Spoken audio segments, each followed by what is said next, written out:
So in chapter 2 of this new book I wrote, Imagine the God of Heaven, I talk about science, skeptics, and near-death experiences. And I go through the 10 points of evidence that convince not only me, but convince many medical doctors that these are real. They're grounded in reality. In other words, it's not just anoxia, oxygen deprivation. It's not just endorphins or other chemicals flooding the brain to ease our passing. It can't be explained by something happening in the brain. First of all, because there are no brain waves in many cases. But one of them that is a commonality is when people come back, they can make observations that can be verified. Okay, so when people die, they say they leave their body, but they still have a body. They have a spiritual body. Now, actually, the Apostle Paul talked about this. And by the way, I think the Apostle Paul might have had a near-death experience. In Acts chapter 14, it talks about how in Lystra, a mob turned on him, stoned him to death, dragged him out of the city, and left him for dead. And yet, as his friends gathered around him, he gets back up and he goes back into the city, which I wouldn't do if someone had just stoned me to death. He was a pretty courageous dude, right.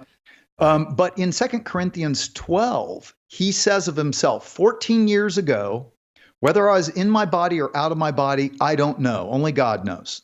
Now, why would he say that? Well, because we still are ourselves. When we die, correct. Many people don't realize they're dead because we're still ourselves. We're more ourselves, and we still have a body that's like our own, but it's a spiritual body. And Paul said, I was taken up into heaven and saw and heard things inexpressible. Now, this spiritual body, people say they're above their physical body and many times watching their resuscitation or watching what's happening in the ER. When they come back into their body, they can report things that they saw while they had no brain waves. So I'll give you an example. One medical doctor, a cardiologist I interviewed, Dr. Pim van Lommel, he's actually Dutch. He was attending in the ER in Holland when a man was brought in from a park with no heartbeat, no brain waves. They didn't know how long he'd been dead. So they're going to shock his heart. They need to intubate him. And the nurse saw dentures in his mouth, took the dentures out, put it in the lower drawer of the crash cart, and they shocked him, got his heart started again, but he never came to in the ER. So they move him to another room. A week later, he comes out of coma, and he's bothered. Where are my dentures? You lost my dentures. And then he sees a nurse in the hallway, and he says, hey, get that nurse. That nurse knows where my dentures are. And they get the nurse, and then he goes on to explain that he was there up above his body. He described all the personnel in the ER, what they did, what they said, and that nurse was the one that took the dentures and put them in the lower drawer of that cart with all the bottles on it. And that's exactly where they found them. And it's exactly what happened. Now, there have actually, that's a one-off story, but there are many of these. And in the books, I put these as examples, but also tell the one with the red dot, with the red sticker. Yeah. So Mary in London, and this is in the 90s when they still had ceiling fans in the hospitals. She dies giving birth to her child. She's up above, and then, as is common as well, she starts to travel. She leaves the room. She travels. In her case, it was through a tunnel. Sometimes it's not through a tunnel, and comes into the presence of this God of light, who she knew was God, even though she had left the Catholic Church long time ago.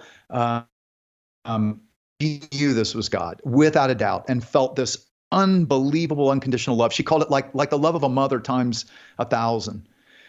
And she has a conversation. And another commonality is a life review. We can talk more about that because that yeah, because I want to get into lives. that.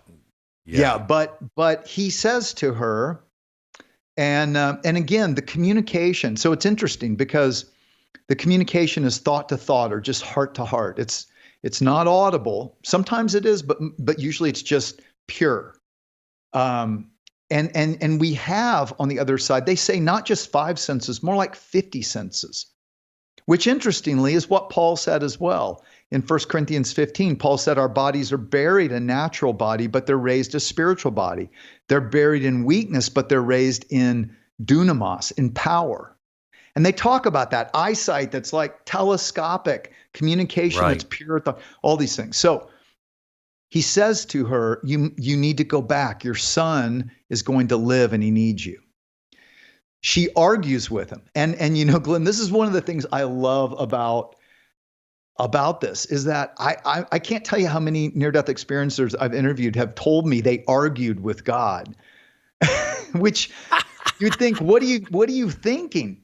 But what they say is, even though he's power inexpressible, I mean, this is light brighter than the sun thousands of times, yet not hard to look at, mesmerizing, but they feel so comfortable, so known, so personally understood in his presence.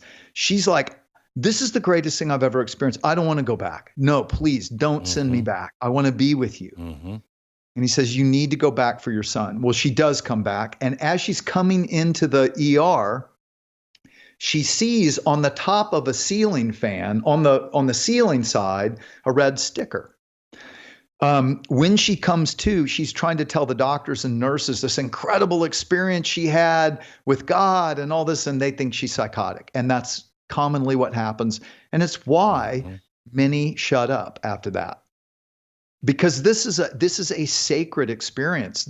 How do you describe an experience more real than what we've experienced? Correct. Right? Correct. And I have an analogy for that. But what happened is, well, hang on just a second.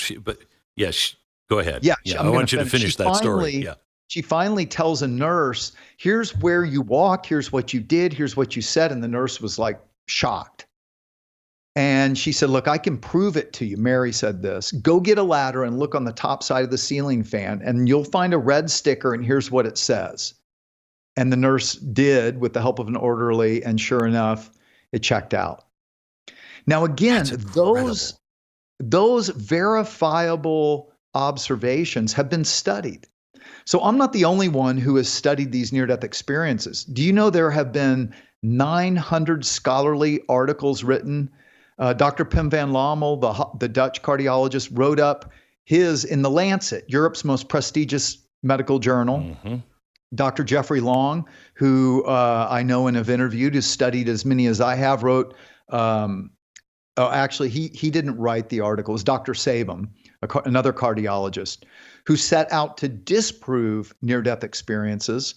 And after 5 years of research, writes an article in the Journal of the American Medical Association saying, no, they're grounded in reality because of these verifiable observations. Dr. Janice Holden did a study of about 100 near-death experience patients who had had cardiac arrests, compared them to a control group who had had cardiac arrest but had not had it claimed to have a near-death experience, found that of their many observations that each one might make, right? Each one might make 5 or 10 observations. 92% were completely accurate. So in other words, they're telling exactly what, and this is what Dr. Sabum said. He said, these patients could tell me what I did in resuscitation of a heart attack that I could have used the tape to teach other physicians how to do resuscitation. Wow. He said they couldn't possibly have known that. So Dr. Holden compares it to a control group, asking them, you had a heart attack, what do you think happened in the ER to resuscitate you? It was guesswork, like 20% accurate. So that's the first thing that really, those are some commonalities, but it's also the thing that convinced me, or began to convince me, when I was a skeptical engineer.